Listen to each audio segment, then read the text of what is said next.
Գյորջյան Կասկադ 60 ամիս փուլային վճարում բազմաթիվ առավելություններ։ Պարոն Զաքարյան, ես ուզում եմ մենք միասին շարունակենք կարճաժամկետ եւ երկարաժամկետ հետևանքների քննարկումը, հատկապես նաեւ հաշվի առնելով այն հանգամանքը, որ պարոն Հովհաննիսյանը շատ ճիշտ մատնանշեց, որ մենք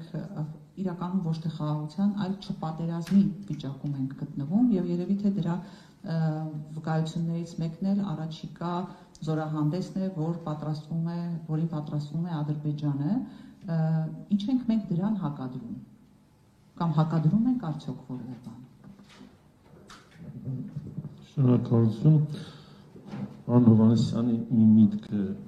այսպես եւ դրացում եւ մեկնաբանություն կարճ պետության կշիռը շատ իջել է, որովհետեւ իշխանությունը կշիռ չունի։ Իշխանության փոփոխությունով մեր պետության կշիռը շատ արագ արդեն բարձրանալու, եթե իհարկե հաջորդ իշխանությունները նման չլինեն սրանց կամ չանեն այն ինչ որ սրանք են անում։ Բայց սրանց այս 7 տարիների գործողությունները ամբողջ համաշխարհային քաղաքականության մոտ բերել է մի հստակ պատկերացում, որ սրանք մորթապաշտ եւ սեփական շահերից փախչող քաղաքական ուժ են, իսկ Հայաստանի Հանրապետության պետականության գոյությունը զուտ պայմանավորված է այն բանը, որ Հարավային Կովկասում դեռևս պայքարը գերտերությունների չի ավարտվել։ Ու իներցիայի ուժով Հայաստանի Հանրապետությունը գոյություն ունի։ Արցախը կորցնելուց հետո, Արցախը փոկելուց հետո բնականաբար Հայաստանի անվտանգային միջավայրը շատ ու շատ թուլացել է, նոր անվտանգային միջավայրի ճարտարապետությունը սրանք եւ սրանց օրոք հնարավոր չի լինելու, որովհետեւ իրանք ոչ մի ձև չեն պատկերացնում, եթե պատկերացնեն մինչեւ այսօր գրած կլիներ Հայաստանի Հանրապետության անվտանգության հայեցակարգ։ 20 թվականին են վերջին անգամ հայեցակարգ գրել ամռանը, որը բավականին քննադատվեց, բայց նույնիսկ այդ քննադատված հայեցակարգը ելի ինչ որ արժեք ուներ։ Այսօր չկա հայեցակարգ։ 5 տարի Հայաստանի Հանրապետության անվտանգության հայեցակարգ չունի։ Հետևաբար, եւ իրանք չեն էլ պատրաստվում, չեն էլ հասկանում, չգիտեն էլ թե ինչ գրեն մեջ։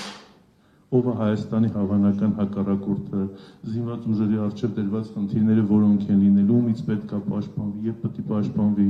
որոնք են ահաբեկչական սպառնալիքները, որոնք են կիբերսպառնալիքները, որոնք են այս սահմանային անվտանգության խնդիրները։ Սրանք պարզ սերժանտի մակարդակով ինչ որ բաներ պատկերացնում են, նույնիսկ լեյտենանտի չէ, սերժանտի մակարդակով անվտանգություն են պատկերացնում, իսկ դիվանագիտական մասի անվտանգության դիվանագիտական բաղադրիչի մասին ընդհանրապես չեմ խոսում, պարոն Կարապետյանը շատ ավելի լավ կներկայացնի այդ հատվածը, պաշտպանական եւ անվտանգային առումով բավական մեծ աշխատանք կանելու եւ այդ աշխատանքը պետք է անել կարճաժամկետում։ Երկարաժամկետի համար դժվար է հիմա ասել, ասենք երկարաժամկետի նկատի ունենք 5-ից 10 տարի, հա, կարճաժամկետ մինչեւ 5 տարի, այսինքն մինչեւ հաջորդ ցիկլի ավարտը քաղաքական։ Նախ մեզ պետք է շատ արագ հանրային համախմբում, մեզ պետք է շատ արագ հասկանալ, որ պետության պաշտպանունակությունը, այն ինչ որ Նիկոլ վերջերս էլի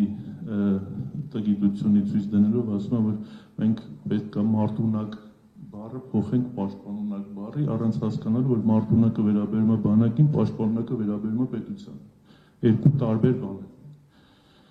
Ընդհանրապես իրար հետ անհամեմատելի բաներ է, բայց ասում մեկը մյուսով ուզում է փոխարինել։ Այսինքն այս աստիճան, իսկ սերժանտը տենց սխալ չէր անի, ես ներողություն եմ խնդրում բոլոր սերժանտներից։ Ու այս պատկերացումով բնականաբար իրանց մոտ ոչինչ չի ստացվելու, մեզ անհրաժեշտ է նախ ամբողջությամբ վերանայել, վերափոխել, վերաիմաստավորել զինված ուժերի առջև դրված խնդիրները, նրանց արդեն նախապատրաստել պաշտպանական նոր որակի, որը վերաբերում է առաջներթին կիբեր անվտանգության ոլորտում պաշտպանական հնարավորություններ, բոլոր տիպի կադրային ռեսուրսների եւ ունեցած հմտությունների համատեղման նոր տակտիկա եւ մարտավարություն, օպերատիվ բանակի օպերատիվ կառավարման նոր համակարգի ներդրում, այդ սպառազինությունը, որ ստեղից նեղից բերում են, նախ պետք է հասկանալ այդ սպառազինության էֆեկտիվությունը եւ իր պաշտպանունակությունը, նրա համադրելիությունը տարածաշրջանի մնացած բոլոր մեզ աջակից կամ մեր հետ համագործակցող ուժերի կարողությունների հետ որքան եւ ինչ խնդիրներ են դրանք լուծելու, թե դրանք զուտ այսպես տեղեկատվական փուչիկներ են, որոնք հետո իշխանափոխությունից հետո պայթելու են, այսինքն հսկայական աշխատանք կանելու եւ դա կարճաժամկետում։ Մի բան են սրանք անում, բանակը վերածել են ընդհանրապես այսպես վարձու կամ վարձկանների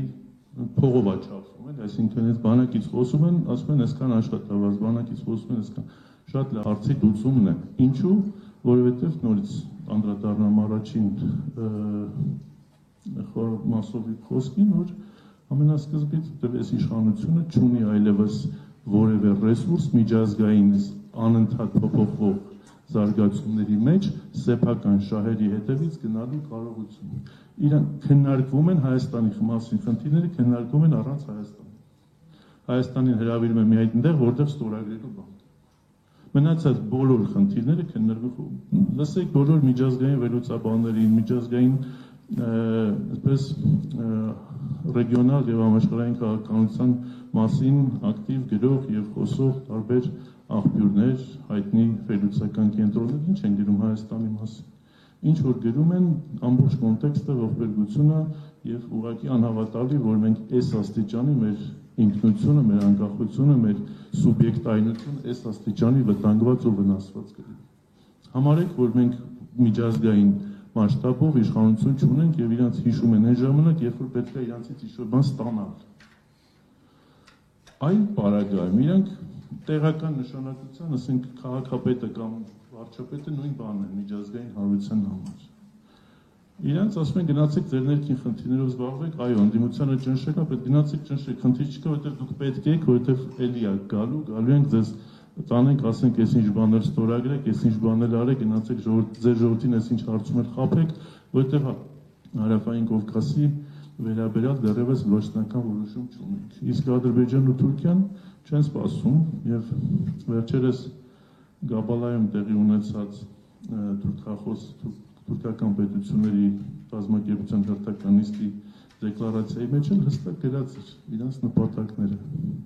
Այդ նպատակները չէին էլ թաքցել 7 պետությունն է տակը ստորագրել։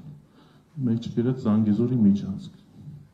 Մեջը գրած իրանց նպատակները հստակ ասում են, որ ամեն ինչի շահումը միայն Թուրքիան, թիվ 1 շահառուն Թուրքիան է։ Միջին միջանցքի իրագործման խնդիր կա։ Ռուսաստանի համար միջին միջանցքն ու Հյուսիս-Հարավը համադրել են, երկուսն էլ կարան գոյություն ունենան, խնդիր չի, որովհետև Հայաստանի իշխանություններին, այս իշխանություններին վստահելու հարց չունեն, վստահելու ռեսուրս չունեն, իմաստ չեն տեսնում, ինչքանով որ ես եմ հասկանում։ Միացյալ Նահանգներին առիթ է ևս մեկ անգամ խաղաղության դրոշակ պտտել, թափարել, առիթ է ևս մեկ անգամ Իրանի հյուսիսային սահմանների նկատմամբ վերահսկողության բանալի ունենալ, առիթ է ևս մեկ անգամ Թուրքիայի նկատմամբ վերահսկողության բանալի ունենալ, առիթ է Հարավային Կովկասը ևս ռուսական ազդեցության տիրույթից դուրս հանել։ Ինչու չօգտվեմ։ Եվ բրավո, բոլորին պետքա ծափահարել, բոլոր այդ երկրներին, որոնք շատ փայլուն կերպով օգտվում են իրանց համար ստեղծված հնարավորությունից։ Միակ ուժողը եւ միակ այսպես բոլոր ռեսուրսները կորցնողը, կորցրածը եւ ապագայում էլ այդ ճանապարհով գնացողը Հայաստանի Հանրապետությունն է։ Ես կարծում եմ, որ գոնե շատ լավ կլինի, որ միջև ընտրություններ փոխվի իրավիճակը, բայց գոնե ընտրությունները վերջին հանգրվանը լինի, որ դրանով հնարավոր լինի կանացնել այս հայտարարական ընթացքը։ Շնորհակալություն։